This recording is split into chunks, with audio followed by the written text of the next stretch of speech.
ki khubor ka Batisi TV lawan ra shapi da ka Orange Nissan Loom so pho near Fire Brigade Shillong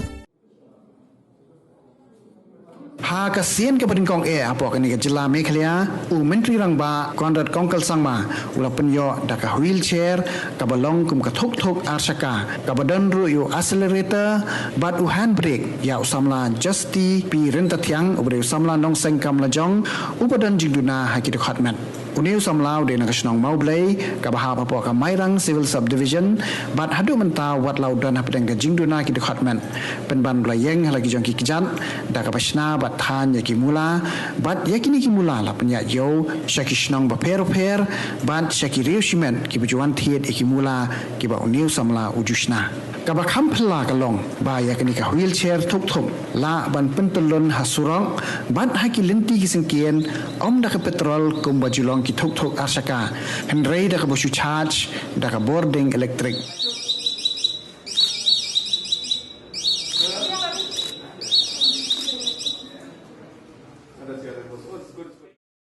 Hakaji keren badu state coordinator Jagatnath social welfare uba Robbie Siem yakni ka wheelchair thuk la thiet da ka song pisa na ka scheme chief minister entrepreneur award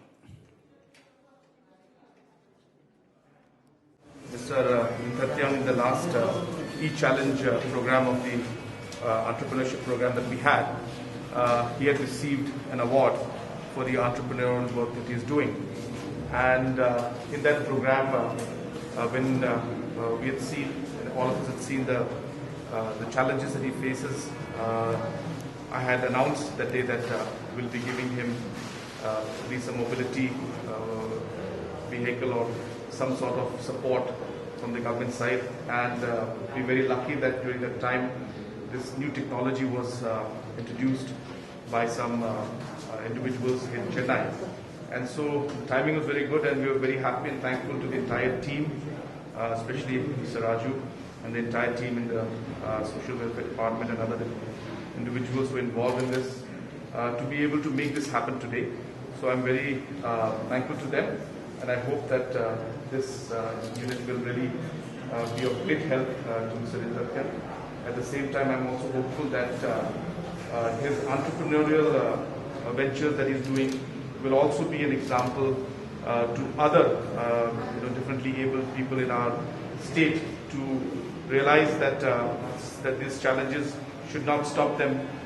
from achieving their dreams and moving forward, and that whatever the support from the government side is there will always be there to help them and support them. But it is the courage inside and the will and the strength that they must have to move forward, and he's a shining example of that. So I must congratulate him, and I wish him the very best for his future. Yeah, so basically we have got this from the Chief Minister's special grant, and the funding for this is approximately 60 with taxes. With the taxes, 90, sir. 90 with taxes about 90. Yeah, transportation taxes it comes to about 90,000. But as I said, it's a very small contribution to the kind of advantage and the benefit that you will get out of this particular mobility unit. Thank you. No, as of now, of course, there's no plans to distribute this particular unit, but of course, other kinds of mobility units are being given, and this is also being supported by government. Those are being supported by government. Yeah. This is very much at a personalized and local level that we're doing it.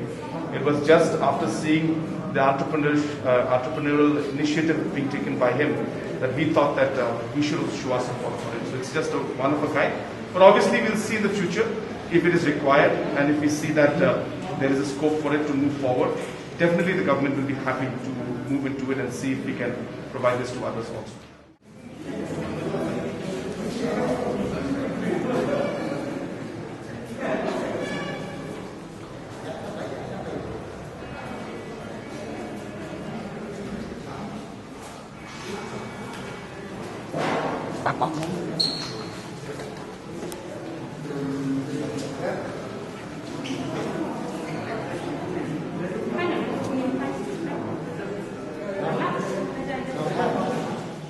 Lembaga Jengerap jungi Chief Minister jungi badi Sir Raju nilai obannya keren bat ke IT Madras ke de ke ba ningkong bagi shna kan kene ke mesin ke ba irap ya ki persons with disabilities kibadan ka locomotor disability bakinla ban ya chrum sheneng mo dakan ka kor ka pair kibala dan lupa ki brio balong technical experts ban yarap ban kumnu ban shna kinapet ki brakes ki disc brakes ki de na ki company kum ka Bosch mo te kini ki chassis ru kala piang bha ka di baklan te kani yarap ha yai ba rentathiam mo ban ya shrum sheneng ha ka kam ke jungi kumong chief minister kani ka de ka longna ba ka baningkong ba ai hang ne ka jilla ka jungi te tamai kiwi ru kadan da koi ka lat bala ban yo ki dan ki scheme ki ba pher te da kita ki scheme ki la ban yo ki wheelchair but kiwi ki jingirap ki kor jingirap ki persons with disabilities kat kum ga jingi akran jungi bat ki IT Madras kalong but this is for all terrain mod igi jaka ki ba slope ne ki ba kiu kala ban kershan kan let's say kam dei ki riap te kamla tama kanla hi ha po snong ha e te kamla ban ka ngi le kren mene ngatrai ki ju ki kendon kan pentrekam bat ki da ki ya ha ki linti sengket ka traffic rules kan de ju hi te ka shong ba ba renta thiang kham husiar kan dia banyak ha ka ki traffic mo